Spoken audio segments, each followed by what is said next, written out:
Dlaczego wytrujecie ludzi? Albo po prostu ten sos już mu zgnił. Fu.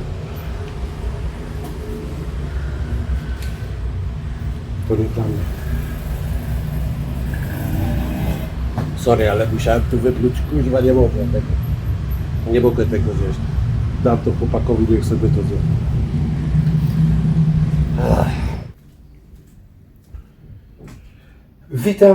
Witam Was serdecznie. Dzisiaj Wam pokażę, co ja robię to mamy tutaj woda z kokosa, świeżo wyciskana woda z kokosa. Świeżo wyciskana woda z pozyskana woda z kokosa z miąższem kokosowym. Co musimy zrobić? Pamiętajcie, że jeżeli chcemy dłużej przetrzymać kokosa, sok kokosowy ze świeżego kokosa, musimy oddzielić miąższ kokosowy od soku. I najlepiej robić to właśnie plastikowym sitkiem albo durszlakiem. Plastikowym, żeby nie metalowym, żeby po prostu nie zmieniać właściwości, bo metal często ma to do siebie, że jeżeli używamy metalowych przedmiotów w ziołach czy w czymkolwiek, może okazać się, może zmieniać właściwości, tak samo jak metalowe łyżeczki do herbaty, w szczególności aluminiowe. Pamiętajcie, że aluminiowy sprzęt wywalamy z kuchni, nie? Dobra, nie wiem, czy to widać, nie chcę nachlapiać, a jeszcze nie powiedziałem, co będę robił.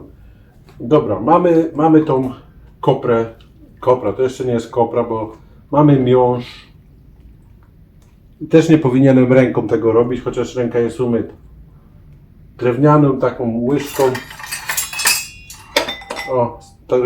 taką łyżką powinienem się tym bawić. Dobra, a co robię? Robię taki przeddeser albo starter, który spowoduje to, że ilość cukru, którą będziemy spożywali z pokarmem, będzie znacznie zredukowana. A to dlaczego? Powiem Wam tak. Mleko kokosowe jest słodkie, ma w sobie cukier, jest bardzo orzeźwiająco, ma minerały, witaminy, nawadnia organizm. Ja zrobiłem kiedyś na ten temat filmik, cofnijcie sobie, poszukajcie. Ale ten cukier, który tu jest zawarty, zrobimy tak. Też ograniczymy spożycie tego cukru, który będzie tutaj zawarty. Ja do takiej miseczki wlewam sobie na przykład, nie mam powiedzieć, może powiem tak, jedną szklankę 250 ml wody, 250 ml soku właśnie z tego kokosa. I to będzie mój taki przedstarter. Pół godziny przed jedzeniem, do tego dosypuję nasiona chia. To jest bardzo dobre, to możecie też to stosować sobie jako deser, nie? No, nasiona chia, wiadomo, omega-3 i tam inne takie pierdoły. Ze 4 takie łyżki, żeby to taka była, galaretę się zrobiła. Można dodać sobie do tego jakiś na przykład, można sobie do tego dodać jakiś owoc jagodowy na przykład, nie? Tylko żeby nie wyszło tak, że zaczynamy jedzenie od deseru. No i teraz ja sobie dodałem 4 łyżki, zależy jaką konsystencję lubicie, taką sobie konsystencję uzyskujecie, dodawając lub odejmując nasiona chia. I teraz to się ładnie zostawię sobie na jajem o godzinie 12, jest półtorej godziny do mojego jedzenia, mogę jeść o 1, to mi nie robi żadnego problemu. I to zostawiam ładnie, nie wkładam tego do lodówki, żeby nie było zimne. Pamiętajcie, że zimne potrawy w ciepłych krajach, picie zimnej wody rozwali Wam żołądek, później są rozwolnienia. Od czego są rozwolnienia? Dlatego, że przeziębiamy przeziębiamy żołądek. Do tego jeszcze mogę sobie dodać na przykład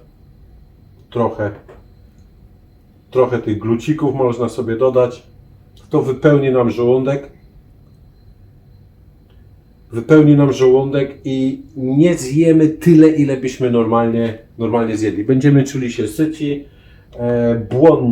Błonnik, który zawarty jest w tych nasionach chia, jest dobry dla wrzodowców, jak ktoś ma problemy z wrzodami. Przed jedzeniem zrobić sobie zwykłą wodę, przygotowaną wodę letnią, zasypać nasionami chia, tak jak len, nie zalewać wrzątkiem, nie trzeba zalewać chii wrzątkiem. Len trzeba zalewać wrzątkiem. Tutaj chia jest bezpieczna, można jeść ją na surowo sobie elegancko. Len też można jeść na surowo w jakichś tam przyzwoitych ilościach. Tutaj chii używamy dużo. Także ten cały błonnik wyścieli nam żołądek, wyścieli nam te flaki. Także raz, że będziemy mieli lepszy posłuch stolca. Drugi raz, że ochroni nam, jeżeli przed jakimiś, dużo ludzi je przetworzoną żywność, w której jest dużo chemii. Błonnik zawarty właśnie w tych nasionach chia robi to, że te toksyny nie dostają, powleka nasze wnętrzności taką warstwą, przez którą nie przebija się cukier i nie podnosi się zbyt hałaputywnie do góry. I w tym momencie także inne toksyny mają problem w przedostaniu się i uszkodzeniu naszej flory jelitowej. Pamiętajcie, że jeżeli jesteście w ciepłych krajach, warto pić napoje w temperaturze pokojowej. Takie jakie jest, może nie otoczenia, bo otoczenia no to jest wiadomo, że ponad 40 stopni czasami, ale tak prosto z lodówki, woda z lodem, herbata z lodem rozwali Wam żołądek, będzie Was bolał, będziecie mieli rozwolnienia i inne infekcje, ponieważ żołądek będzie miał katar, będzie przeziębiony po prostu. Bardzo łatwo się z tym spotkać w tutejszym klimacie, czego oczywiście ludzie nie wiedzą. A ja sobie wypiję trochę tego. Mikstura się robi, to może później Wam pokażę, jaką konsystencję będzie miała, a ja sobie wypiję trochę tego świeżo wyciśniętego soku.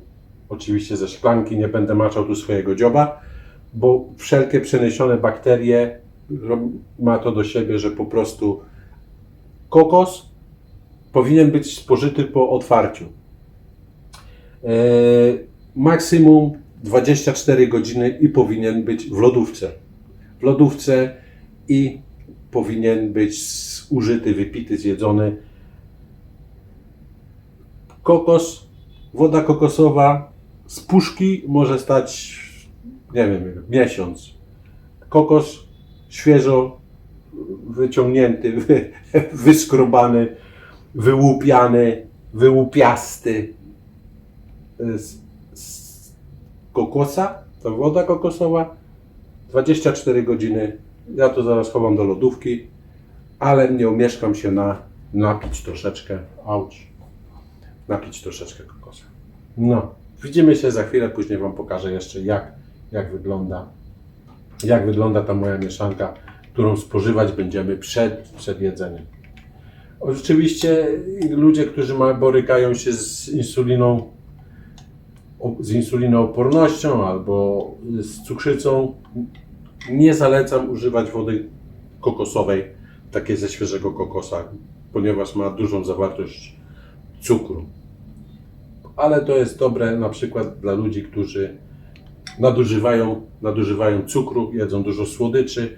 Przed obiadem albo przed śniadaniem zrobić sobie takie coś. Niekoniecznie musi to być kokos, może to być woda. Równie dobrze wypełni żołądek błonnikiem, który odpowiada za uczucie sytości. Dobra, nie zanudzam. Pozdrawiam. Do zobaczenia później. Hej! No, widzicie, się zrobiło, trochę pralka będzie przeszkadzała i się zrobiła taka papletka i ja sobie to zjem. Oczywiście nie całe, zostawię sobie przed każdym posiłkiem, sobie zjadam takie coś, taką, żeby mi to powlekało te żołądek i te jelita jakąś barierą ochronną przed drobnoustrojami, nadmiarem cukru, tłuszczu.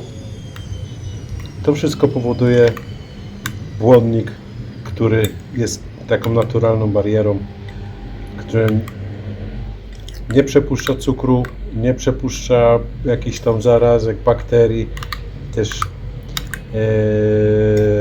wyściela fajnie jelitka.